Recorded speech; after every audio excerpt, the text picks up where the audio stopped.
आदरणीय अग्रज डाक्टर प्रेमसिंह बस्नेतज्यू,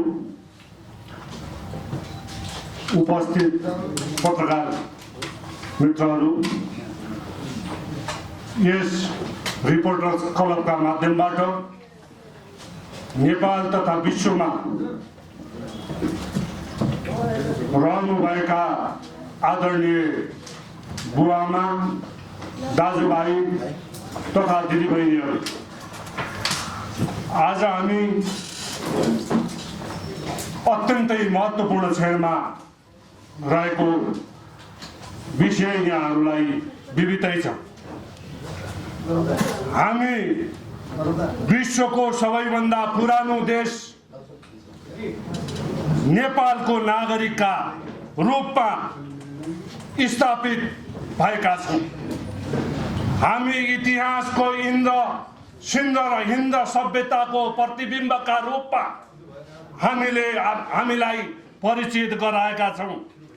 इतिहासको सत्यवती मुक्ति सोपान तपोवन हुँदै नेपालमा रूपान्तरण भएर नेपालको अधीनस्थ नेपाली भएर बाँचिरहेका छौँ।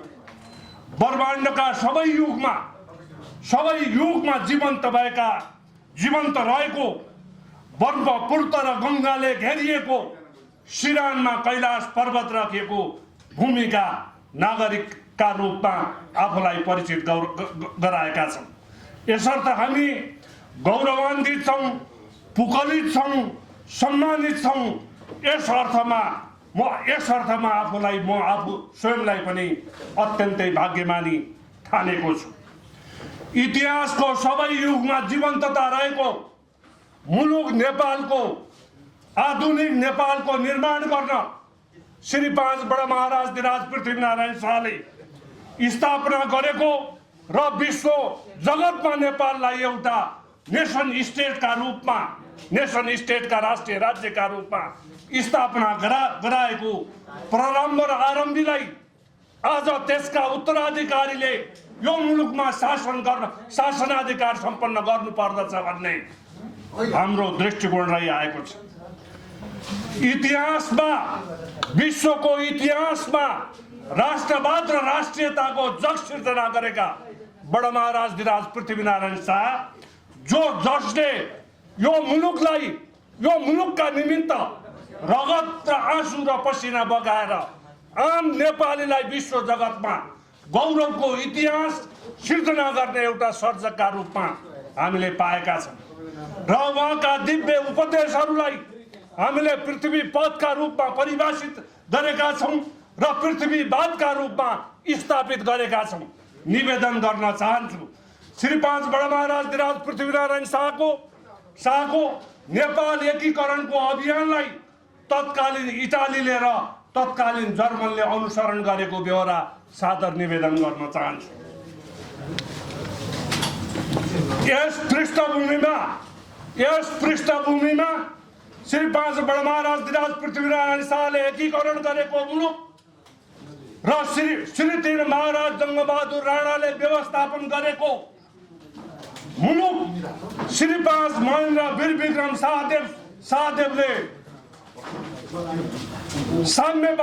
साम्यवादको यात्रा सुरु गरेको मुलुक श्री 5 महाराज धिराज ज्ञानेन्द्र वीरविक्रम शाहदेवको राष्ट्रवादिता नागरिक तन्त्रीय शासन पद्धति स्थापित गरेको र उहाँको धैर्यशीलतालाई हामीले अनुसरण गर्नुपर्दछ भन्ने निवेदन गर्न चाहन्छु। यसै सन्दर्भमा मुलुकका त्यस्ता महान शासकहरूले निर्दिष्ट गरेको महान शासकहरूले देखाएको बाटोमा वर्तमान शासकीय शासनमा रहेका श्रेणीविहीनहरूले शासन गरेका परिणाम आज हामी विश्वको सबैभन्दा गरिब देश, आज यो पुण्य भूमिकी नेपाली आमाकी छोराछोरीहरू विश्वको सबैभन्दा कम मूल्यमा कतार र खाडीमा बेचिएका छन्। नेपाली आमाको गर्व आज मध्यपूर्वमा श्रमिक उत्पादन गर्ने मेसिन स्थापित गरेको छ। म धेरै चर्चा गर्न चाहदिनँ।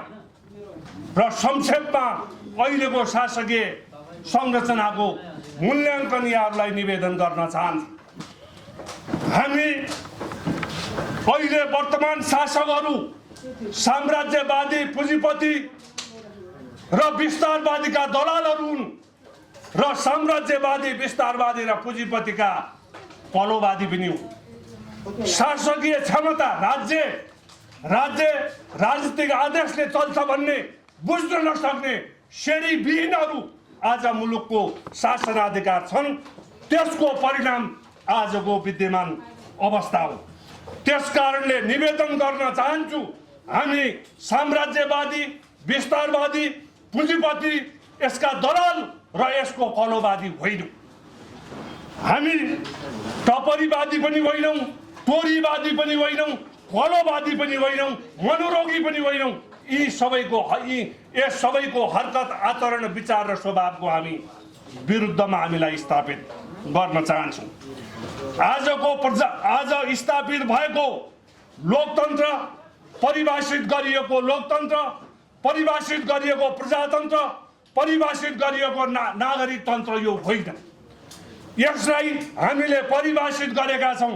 यो दुर्जन प्रजातन्त्र हो। नेपाल र नेपालीका विरुद्धमा हरकत गर्ने, स्वभाव देखाउने, आचरण प्रदर्शन गर्ने शासन व्यवस्था हो। त्यसकारणले हामीले भन्यौँ यो दुर्जन प्रजातन्त्र हो। यो दुर्जन प्रजातन्त्र मुलुकमा 2046 सालपछि स्थापना भएको। म भन्न चाहन्छु यो आयातित लोकतन्त्र हो। त्यसकारणले भारतको नोइडा र मध्य प्रदेशमा बसेर कपालमा जेल लगाएर रोल्पा, रुकुम र बजाङ बाजुराका मान्छेलाई सामन्त देख्ने अपराध तन्त्रका मतियार र कलोवादीहरूले धनयुद्धका नाममा, गणतन्त्रका नाममा धनयुद्धको यात्रा प्रारम्भ गरेका थिए। यसै कारणले नेपाली जनताको गर्दन रेटेर, नेपाली जनतालाई विस्थापित गराएर, नेपाली जनतालाई समाप्त गरेर, नेपाली जनताको स्वाभिमान, स्वतन्त्रता र स्वाधीनतालाई नष्ट गरेर विदेशमा बसेर नेपाली विरुद्ध हरकत गरेका कारण हामीले यो शासन पद्धतिलाई आतंकवादी गणतन्त्रका रूपमा परिभाषित गरेका छौँ। त्यसकारणले अहिले हामी दुर्जन प्रजातन्त्रको पृष्ठभूमिमा, दुर्जन प्रजातन्त्रको अभ्यासमा र आयातित लोकतन्त्रको अभ्यासमा र धनयुद्धको कलोवादी गणतन्त्रमा हामी आज शासित हुन बाध्य भएका छौँ। निवेदन गर्न चाहन्छु, हामी यी सबै साम्राज्यवाद, विस्तारवाद र पुँजीपतिको कलोवादी शासन प्रणालीका विरुद्धमा छौँ र हामी त्यसको सम्मान गर्दछौँ कि इतिहासको हिन्द र इन्द्र सभ्यताको सम्मानका निमित्त, सत्यवती तपोवन मुक्ति सोपान र मुलुकका निमित्त यलम्बरको गौरवलाई, मानदेवको प्रारम्भीलाई, अंशुवर्माको राज्य कलालाई, नानन्य देवको विधि कलालाई, नागराजको थितिलाई, मलैबमको स्थितिलाई, प्रताप मल्लको मौलिकतालाई, महेन्द्र मल्लको जनप्रेमलाई, रामशाहको न्याय व्यवस्थालाई, जयस्थिति मल्लको प्रबन्धलाई, पृथ्वीनारायण शाहको नेपाल एकतालाई, जङ्गबहादुरको व्यवस्थापनलाई, चन्द्र शमशेरको न्यायलाई, श्री 5 महेन्द्रको विकासलाई र श्री 5 ज्ञानेन्द्र वीरविक्रम शाहको धैर्यतालाई हामी सम्मान गर्न चाहन्छौँ। हामी पेट पाल्नका लागि, म र डाक्टर प्रेमसिंह बस्नेत पेट पाल्नका लागि आएका होइनौँ। पेट पाल्नका लागि राजनीति गर्छौँ भनेर भनेका पनि होइनौँ। घडी चोर्नका निमित्त र बाख्रा चोर्नका निमित्त राजनीति गरेका होइनौँ। सरकारी जग्गा खानका निमित्त, सहकारी ठग्नका निमित्त, राति श्रीमतीसँग सुतेर भोलिपल्ट सहकारीको ऋण तिर्नका लागि अदालतको नक्कली फैसला देखाउन आएका होइनौँ। निवेदन गर्न चाहन्छु, माइत आएर मन्त्री हुन पनि आएका होइनौँ। माइती मुलुक नेपालमा आएर मन्त्री हुन आएका होइनौँ। त्यसका यो मात्र होइन, अल्छी शास्त्रका नाममा, ठग शास्त्रका नाममा, अपराध शास्त्रका नाममा विदेशमा जेल लगाएर नेपालीको गर्दन लुटेर पैसा उठाउन पनि आएका होइनौँ। निवेदन गर्न चाहन्छु। त्यो मात्र होइन, नेपाली जनताले तिरेको करबाट किडनी साट्न हामी राजनीति गर्न आएका होइनौँ। मुलुकमा नेपालीलाई भुटानी बनाएर विदेशमा बेच्नका निमित्त राजनीति गर्न आएका होइनौँ। करोडवादी पेडलाई ठेकेदारले दिएको रासन भत्ताबाट जीवन गुजारा गर्न पनि आएका होइनौँ। निवेदन गर्न चाहन्छु। इतिहासमा कोशी, गण्डकी र टनकपुर बेच्न पनि आएका होइनौँ। विद्यार्थी चिनिया काजीको हत्या गर्न पनि राजनीतिमा आएका होइनौँ। निवेदन गर्न चाहन्छु। नागरिकता सच्याएर पदोत्थापनमा बसेर चेलीहरूलाई चाहिँ दुर्व्यवहार गर्न र शोषण गर्न पनि राजनीतिमा आएका होइनौँ। निवेदन गर्न चाहन्छु। हामीले बुझेका छौँ र जानेका छौँ राजनीतिक भनेको सेवा हो। राजनीतिक भनेको सेवा हो र नेपाली जनतालाई ऋणमा धितो राखेर भ्यू टावर बनाएर त्यो भ्यू टावरबाट आउने ठेकेदार मार्फत पैसा खान राजनीति गरेका होइनौँ। हामी गर्दैनौँ। हामी विदेशीको दलाल बनेर नागरिकता दिएर मुलुकमा कलोवादीको हैसियतबाट राजनीति गर्न आएका होइनौँ। निवेदन गर्न चाहन्छु। हामीले भनेका छौँ, हामी भन्छौँ, हामी साम्राज्यवादी, विस्तारवादी र पुँजीपति, लम्बसारवादी, आत्मसमर्पणवादी, कण्ठमुल्लावादी र रसमुल्लावादी पनि होइनौँ। हामी लुटतन्त्र, ठगतन्त्र, अपराधतन्त्रका मतियार र दलाल होइनौँ। त्यसका विरुद्धमा छौँ। निषेध गर्न चाहन्छु। निवेदन गर्न चाहन्छु। हामी राजपुँजीवादी, मैमत्तावादी र मवादका विरुद्धमा छौँ। निवेदन गर्न चाहन्छु। त्यसैले हामीले आजको यस सभाबाट घोषणा गर्न चाहन्छु, हामी अगाडि बढ्छौँ। बाटो छोड हामी अगाडि बढ्छौँ भन्ने अवधारणा, दृष्टिकोण, नारा अगाडि ल्याएका छौँ। यदि कसैले एक्का रहोस् हामी इतिहासको निर्माण गर्न, इतिहासको मौलिकताको रक्षा गर्न, नेपाल र नेपालीलाई गौरवान्वित बनाएर विश्व साम्राज्यमा इतिहासको त्यो स्वर्णिम युगमा लक्ष्मीकालीन अवस्थाको हैसियत र विश्व जगतमा नेपाललाई स्थापित गर्न चाहन्छौँ। त्यसको परिणाम आज हामी यहाँ उपस्थित भएका हौँ। हामी त्यो होइनौँ। हामी टपरीवादी होइनौँ। हामी टोरीवादी होइनौँ। हामी मनोरोगी होइनौँ। एक्का रहोस् हामी कलोवादी पनि होइनौँ। राष्ट्रिय स्वतन्त्रता, सार्वभौम सत्ता, भौगोलिक अखण्डता, नेपाल र नेपालीको स्वाधीनता र नेपाल र नेपालीको स्वतन्त्रताका निमित्त आज हामीले यो फोरम प्रयोग गरेका हौँ। निवेदन गर्न चाहन्छु। हामी कसैको मसिया र ठेकेदार होइनौँ। कसैका नाममा, जातका नाममा, क्षेत्रका नाममा, भूगोलका नाममा, संस्कृतिका नाममा, संस्कारका नाममा, प्रथाका नाममा, परम्पराका नाममा कसैलाई ठगी खान दिँदैनौँ। हामी होइनौँ। निवेदन गर्न चाहन्छु। र यसकारण हामीले त्यो शासक खोजेका छौँ। त्यो शासक शाहवंशको इतिहासको जो उत्तराधिकारी छ, त्यो उत्तराधिकारीले यो मुलुकको राज्य गर्नुपर्दछ। शासन गर्न हामी नेपालीहरू सक्षम छौँ भन्दै मेरो आजको निवेदन गराइयो। हामीले त्यो शासक खोजेका छौँ जसले यो भूमिको स्वामी हो। हामीले त्यो शासक खोजेका छौँ जसले आम नेपाली भिन्न भाषा, भिन्न जात, भिन्न धर्ममा बसेर सबै जातको एकताको सुर्तमा बाँध्ने जनपद खोजेका हौँ। हामीले पश्चिमी पाखण्डवाद, ब्रिटिस टपरीवादले परिभाषा गरेको राजा खोजेका होइनौँ। हामीले हाम्रो पूर्वीय दर्शनले, हाम्रो वेदान्तहरूले, हाम्रा स्मृतिहरूले, हाम्रा शास्त्रहरूले स्थापित गरेको राजन खोजेका हौँ। त्यो राजनले नेपालीहरूको एकता र नेपालको भूमि संरक्षण गर्ने राज्य खोजेका हौँ। राजा खोजेका होइनौँ। राजन खोजेका हौँ। निवेदन गर्न चाहन्छु। साम्राज्यवादी, विस्तारवादी र पुँजीपतिका दलाल कलोवादीहरूलाई पश्चिमी पाखण्डवादले परिभाषा गरेको राजतन्त्रको परिभाषामा यो हाम्रो राष्ट्रसत्तात्मक शासन प्रणाली अर्थात् राजावादी शासन प्रणालीलाई परिभाषित गर्यो।